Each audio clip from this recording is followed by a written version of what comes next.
Hey everyone, Curse Deck Builder here, making our way to 10,000 decks assisted, and here we are with our donation deck. This is Queen Marchesa Politics, or Queen Marchesa Aikido. Aikido? I hope I'm pronouncing that correctly. For those who don't know what that is, we will get to that after we look at the commander, but this deck comes from a Fields or Phil DS, I'm not sure as well. There's a lot of pronunciation problems already. They say, "Hi Cursed, I built this Aikido deck. While playing, I have the problem that I can interact a lot with the table, but I miss a bit more control. When I get attacked, I can redirect damage using just a few protection cards for my board. Finally, if there's just one opponent, I don't have a lot of possibilities to win. It's very fun to play, but it lacks power, punch, win cons, that sort of thing." As for restrictions, they say that their play group plays casual or high power casual, and they try not to use CEDH staples. And there's no problem with that. We definitely won't be putting CEDH staples into this deck.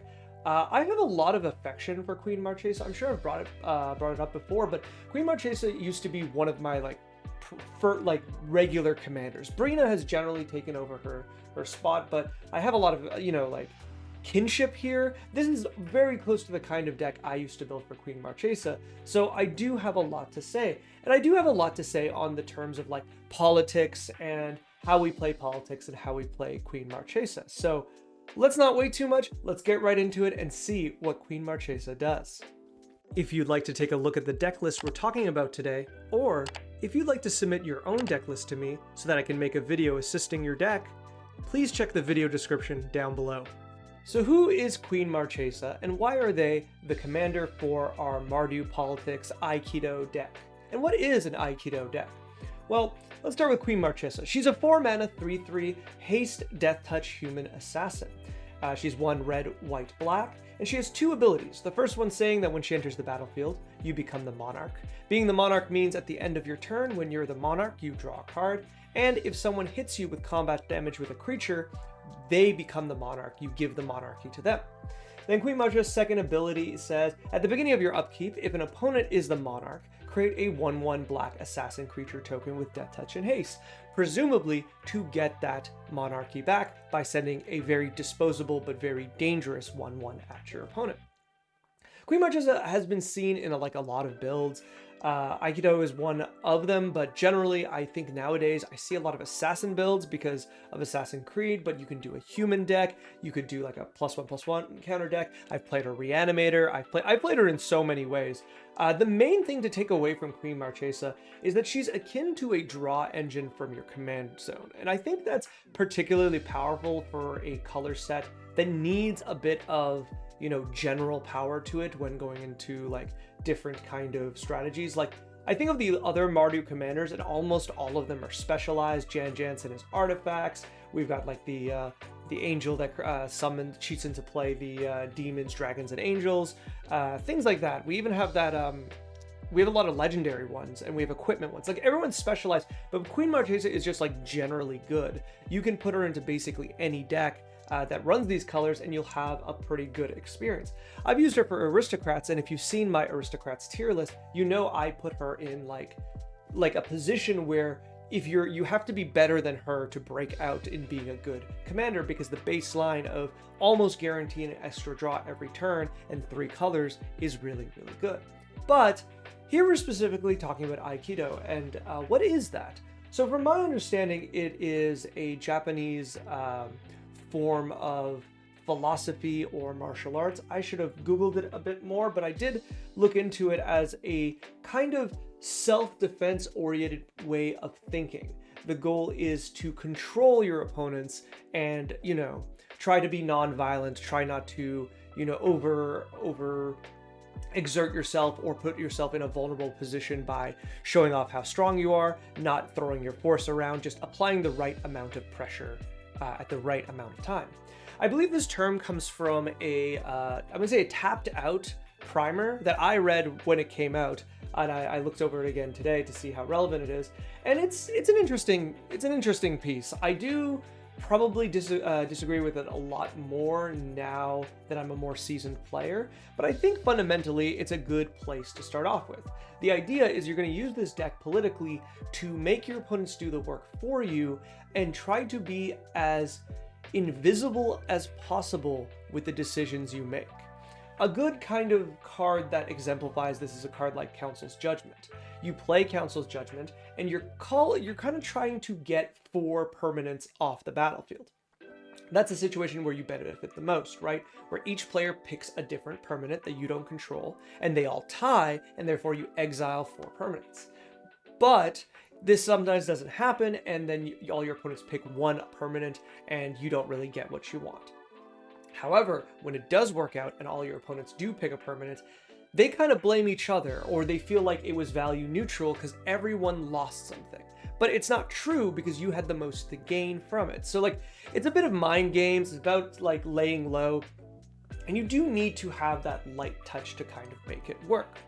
Now that we kind of understand what the principle here is, how is this deck working at kind of doing that kind of that strategy, and like, are we succeeding? Now, before we get into the philosophy of the deck, let's cover our bases and start with the few things that I think we have to cover in every deck. And therein, I think, is the first problem. We are running 33 lands, and our curve goes all the way to 8 mana. 9 mana, of course, is Blasphemous Act, so we don't count that. But we have Insurrection and Archfiend of Despair, and we even have 2 more 7 mana cards with Gisela, Blade of Gold Knight, and Ruinous Ultimatum. We have very few 1 mana cards, almost no 2 mana cards, especially ones that can just be thrown out on turn 2. And with that in mind, I'm thinking we've kind of spread ourselves thin. This deck is having a bit, some cards are suggesting an identity crisis, and other cards are suggesting a bit of, how do I put this, a structural crisis. So let's deal with the structural crisis first, very easily. 33 lands, even though we're playing 3 of the land cyclers from Lord of the Rings, is just not enough. Even with what I can see is 5 additional mana rocks, 33 is just too little. Wound Reflection, for example, is a card you do want to cast apparently in this deck, and 33 lands makes that very, very difficult. So the first place I would be saying when we talk about cuts is we need to put those cards into lands. I think I'd feel a lot more comfortable having 35 lands, because that, with the mana rocks and with the land cyclers, puts us in a more comfortable position. Remember, the perk of land cyclers is the fact that you can cast them if needed, especially cards like Lotlith Troll, which, Lotlith Troll, my goodness, Troll of Khazad-dûm, which is a very big beater in the late game, or the Eagles, which are also really good with a wide board.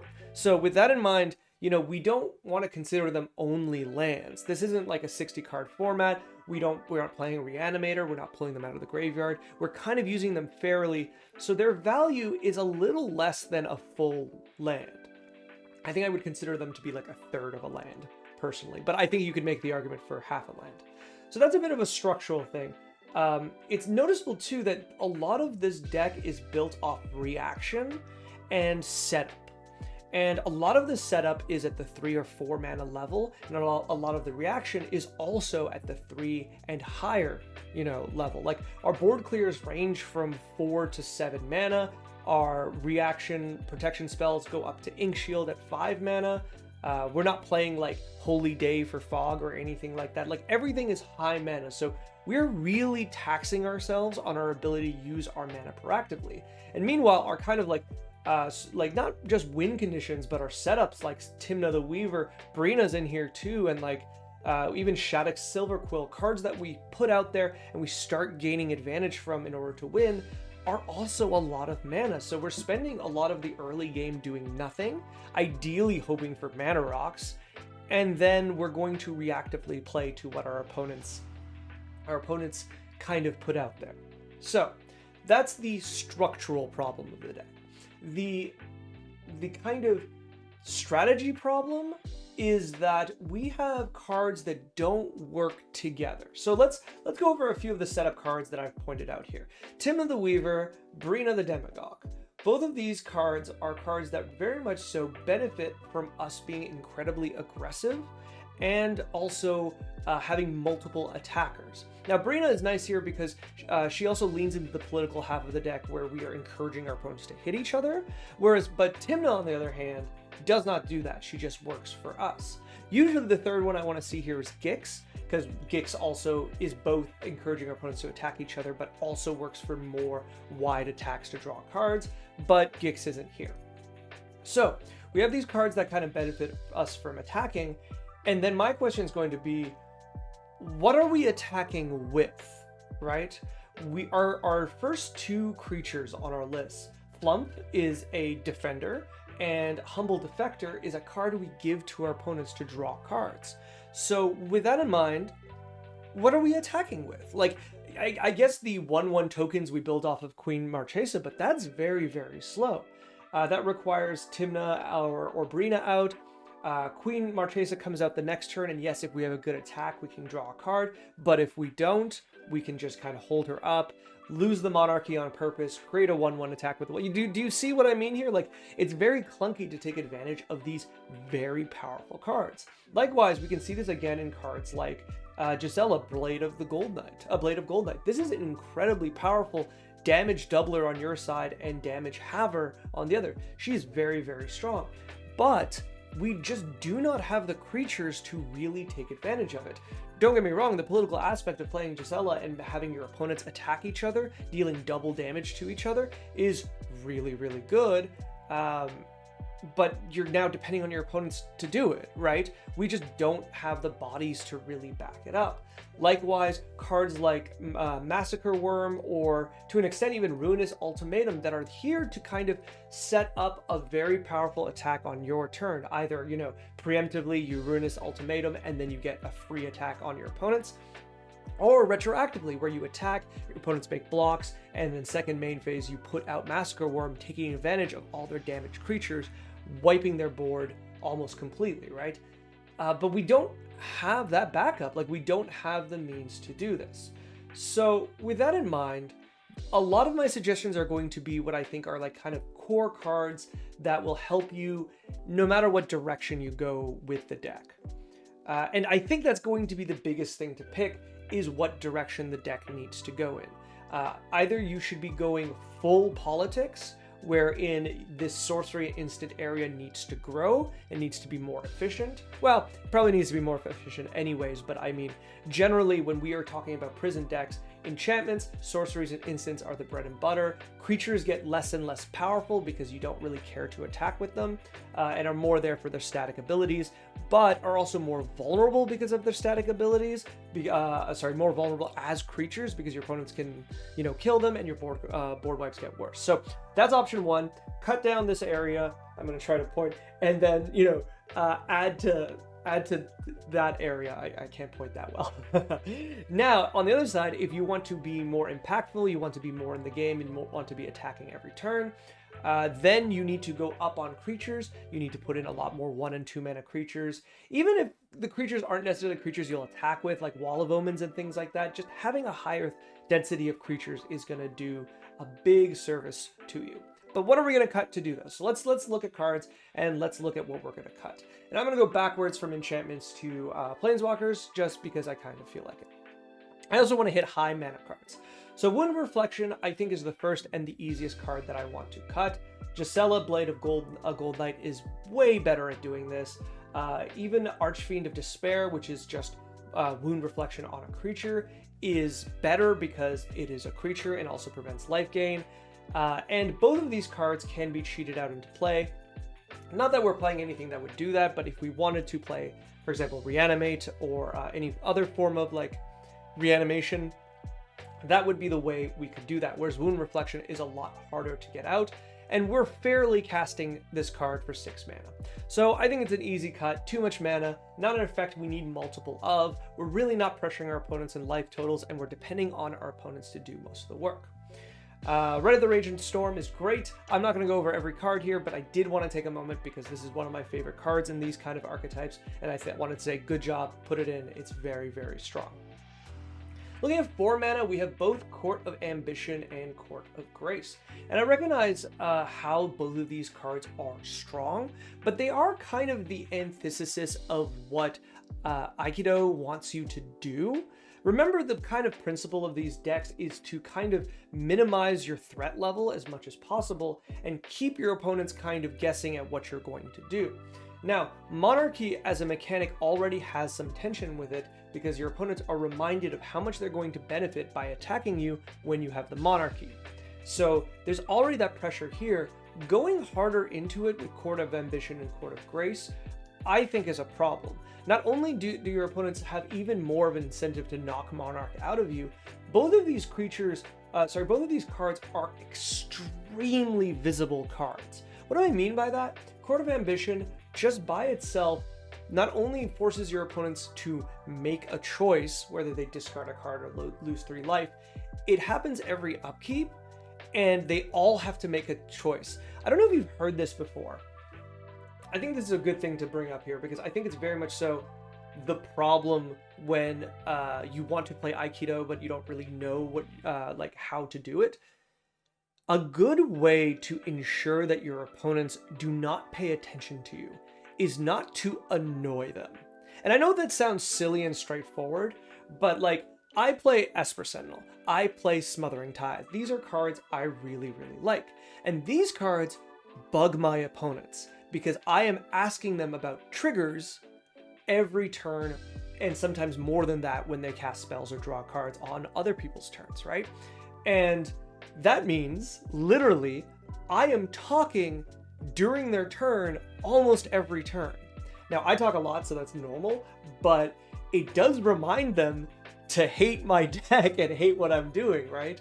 You have opponents that will always be like I ask, do you pay the 2 every time they draw a card off Smothering Tithe, and they'll go, do I pay the 2? Do you have to ask every time? And I'm like, yes, I do, because otherwise you forget. But it keeps me on their radar.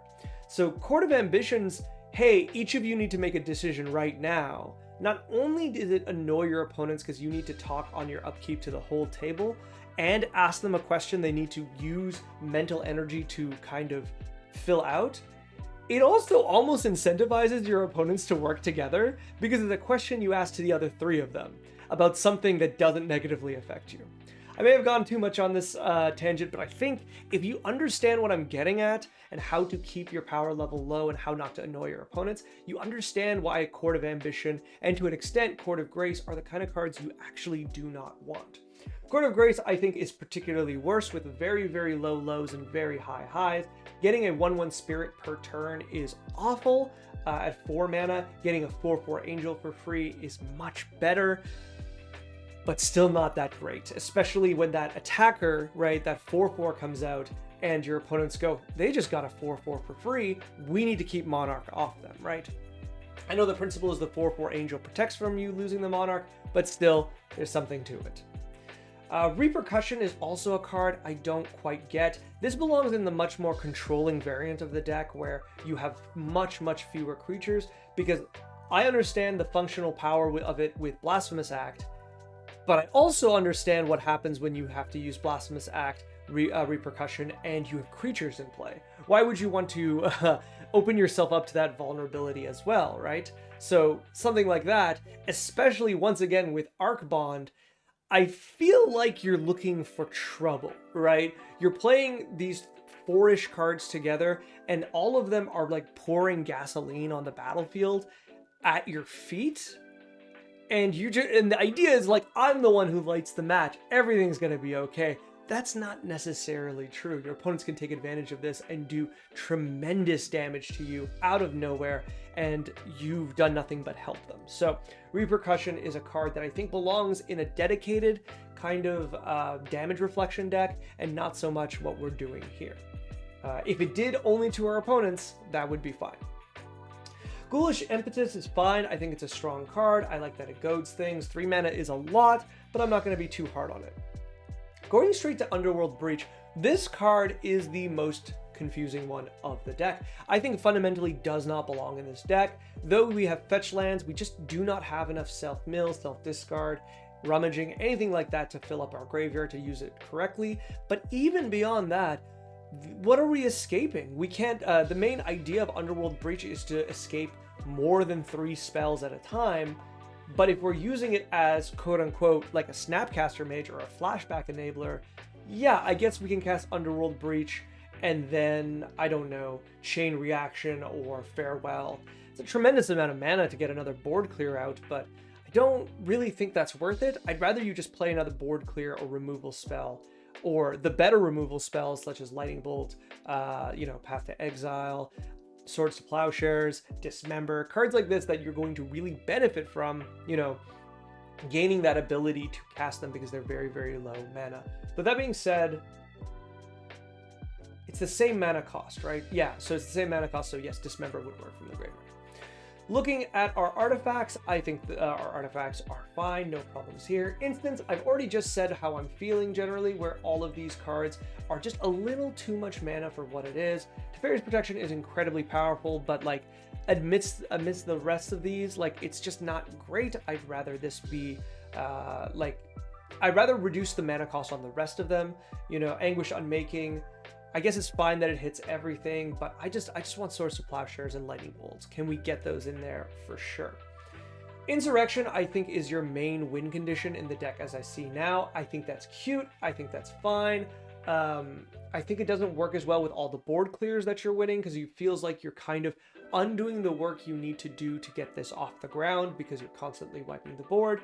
But that being said, I don't think it's particularly bad. I think the group goad cards here are really nice. I do like that. I wish you had more ways to put creatures into play.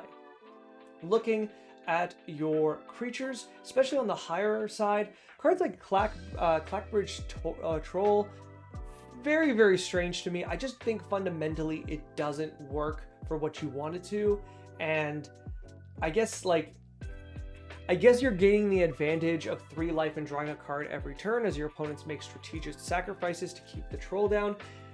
But for 5 mana, is that worth it? How much mana would I pay for that? How much mana would I pay that if this was not a creature? I think I would pay 3 mana for this effect. I know that seems crazy and like maybe a broken card, but I think in Commander, this cost is so accessible to your opponents that 5 mana is just way too much to make a clunky creature that, might even just eat removal prior to anything happening, right? You go to get the trigger, someone just go for the throat sit, and then you've given someone 3 goats for nothing and spent 5 mana for nothing. So I don't particularly like that. Shadrick's Silverquill is a card I really do like, but once again, I think it's just not the build for it.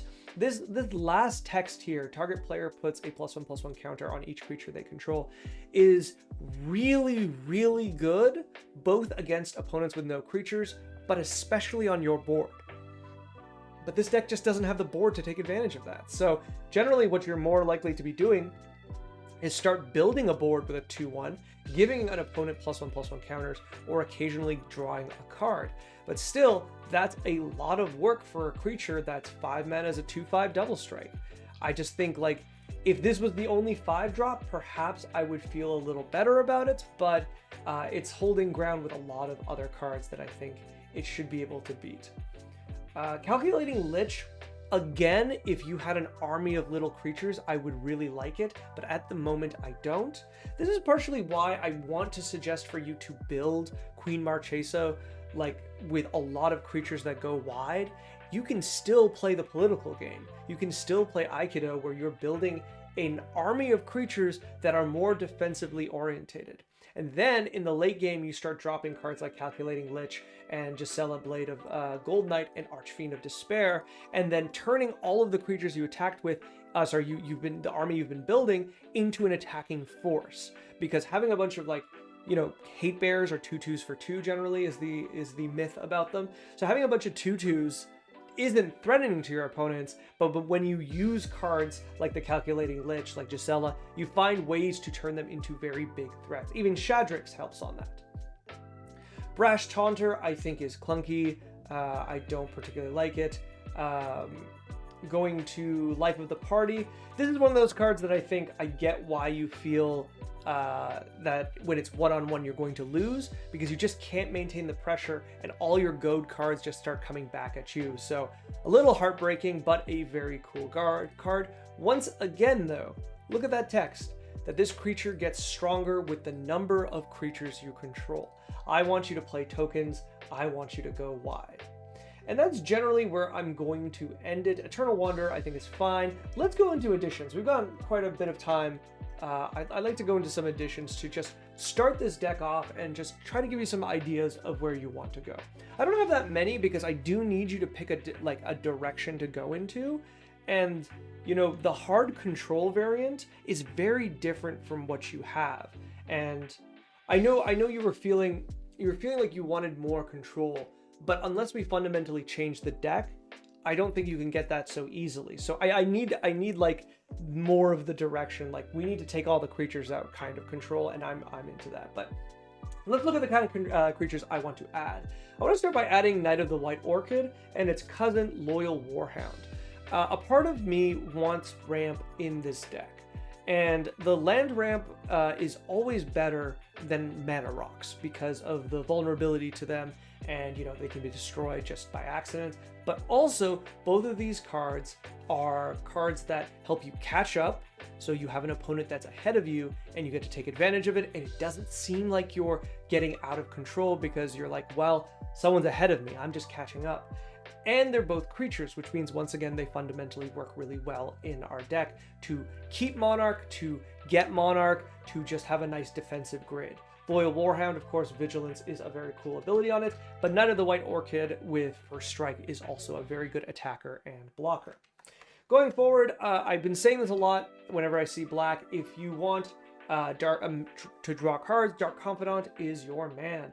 He is here to draw us cards. Granted, in the current build, our mana value is very, very high, but it's greatness at any cost. And I think you win games with this deck by having all of the answers, and you need to draw cards to have those answers. Likewise, something I forgot to add into here, I see we're playing Read from the Bones, but we're not playing Marchesa's, not Marchesa, sorry.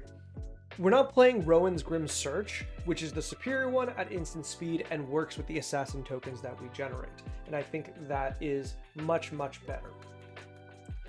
I also think you should be playing both Thalias. This is the kind of soft power that I think is much more meaningful. Now, it attracts a lot of attention, I get that, and it might seem like the opposite of what I was saying with the problems with the Monarch cards, but the thing with both Thalias here is they universally affect your opponents, and especially Guardian of Thraben also affects you.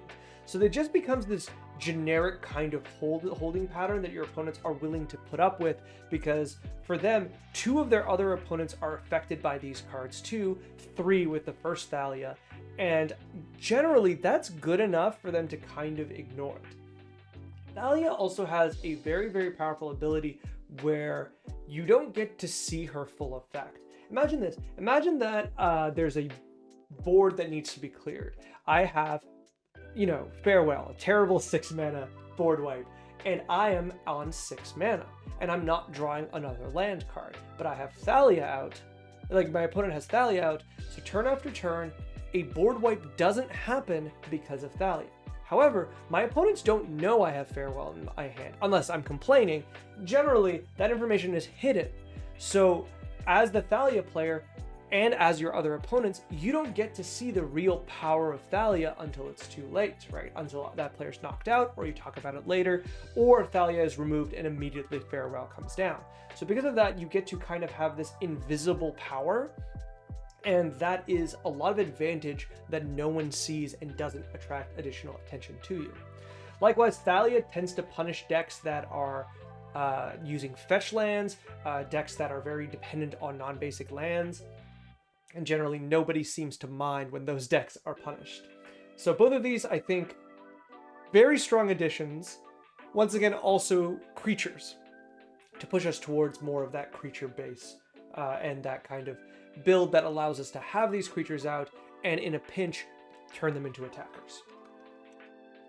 Another controlling aspect that I thought is a card that I really like, much like that second Thalia, is Blind Obedience. Having your opponent's creatures enter tapped is just very, very strong, slows them down, buys you time, and also incentivizes them to attack each other because there is now room to.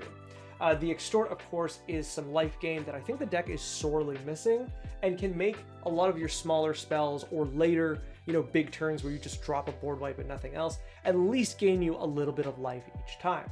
Remember, each 1 mana gains you 3 life. Here we're not using Extort for life loss, we're using it for life gain to keep us kind of in the game, as our opponents may occasionally see us as the threat, or all of those individual grabs at Monarch from us will do incidental damage and we want to recover that. Now, win cons. I've got 3 kind of win cons. Once again, these are kind of dependent on what kind of deck you want to build out of this. Let's start with the most middle of the 2 strategies, Assemble the Legion. This is kind of a control win con, but also uses creatures to do so, and it is one that gets more and more dangerous turn after turn. Of course, as you all know, 1 creature, then 2 creatures for 3 total, then 3 creatures for 6 total. I lost the math immediately, but this is an army in a can turn after turn and works really well with the board clears that you have, that you can get a good attack in, wipe the board, let the turn cycle get back to you, and Assemble the Legion spits out 4 to 5 more creatures and you get another really, really good attack. And if you use them with the other creatures, other cards that benefit from a lot of little creatures attacking, such as Tymna, Brina, Gix, you get pretty far pretty quickly. And obviously Assemble the Legion is very good at maintaining the monarchy, but also getting the monarchy. Something that works as more of the aggro strategy, but works really well with that previous card and a lot of these other cards, is Arabella. Arabella has really caught my eye. This is such an innocuous creature. Basically, when it attacks, you count the number of 2 power creatures you control, and then it does that much damage to each of your opponent, and you gain exactly that much damage of the number of creatures, not necessarily how much damage you did. So what does that mean? That means that you can late game have an army of assassins, soldiers, or other very small creatures, slam Arabella down, give her haste, attack, and do upwards of 8 to 10 damage to each opponent and gain 8 to 10 life, which I think is a really powerful swing. Now obviously I think this is much better in certain other things where you can double the attack triggers, or you can give her protection or reanimate her or get extra attacks. There's a lot you can do with her, but I think Queen Marchesa is one of those zones that she actually does really well in. So she's on my mind, so I wanted to put that in here. After that, when we're going for the hardest control win con here, I think Luminarch Ascension is almost perfect here. If you haven't played with this card, it is incredibly powerful with Commander. You basically need 1.5 turn cycles to get enough counters on this to just start buying angels, right? If you play this turn 2 in a lot of situations, not all your opponents will have creatures. Even if one of them does, that's 2 counters the first cycle, and then another 2 counters on the second cycle, and you're good to go. This obviously works better with the higher mana that I want you to be playing, because the real problem is if you get stuck on 3 mana with Luminarch Ascension out, or you feel like you have to board wipe turn after turn and you can't spend extra mana on angels and you're destroying the angels you have. But once you get to 4 to 6 mana, Luminarch Ascension is just insane. I think already it's just an insane card that I think deserves more play. But here I think it's very good. As always, I wanted to throw in one of my favorite cards, Jailbreak. You're playing fetch lands. Jailbreak is really good here because it lets you, it's basically land ramp that also gives your opponent a land. You pick a land in their graveyard, you pick a land in your graveyard, all of a sudden you guys both ramp. So it really follows that Aikido kind of standard of keeping things low and manipulating your opponents to take advantage of it, of the situation. But as I always need to remind, Jailbreak does way more than that. It does let you reanimate your really big creatures by giving your opponent another really big permanent. And remember, that's the whole idea, right? Give them a big smasher and then grab Gisela. Give them a card advantage engine and grab a Smothering Tide, right? Use the situation to your benefit and come out on top while giving them what appears to be a great deal for them. So this is definitely the card I think you should be playing, and you should find more cards like this. One more I wanted to add is Party Thrasher. This card caught my eye from MH3. It had a little bit of play of people testing with it and then it disappeared, but something I think it really works in Queen Marchesa style decks, because Queen Marchesa decks tend to be kind of a mid-rangey. They often play a lot of creatures and a lot of instants and sorceries or non-creatures, right? And Party Thrasher does a lot with that, both being a 1/4, which is a very efficient creature to be playing in a deck like this.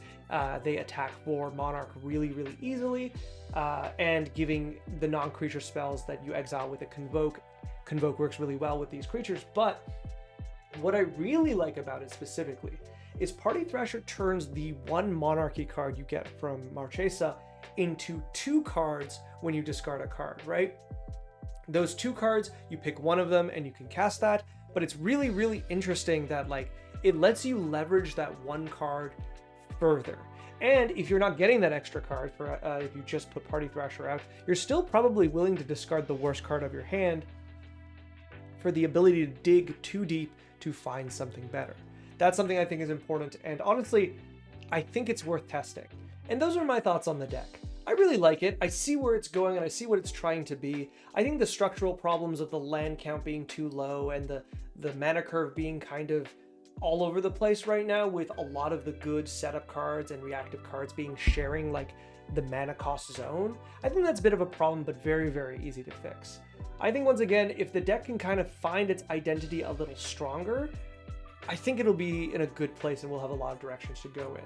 Right now, the politics Aikido kind of angle is a nice intro to this, but we need to get the flavor. It's like you've asked me, hey, what are we making tonight? And I say chicken, and you go, what kind of chicken? How are we making it? And I don't really have an answer to that. All that to say, I'm very excited to see this deck. I hope you let me know how you want to progress with it, because I'd love to take a second look at it. And thank you so much for supporting the channel.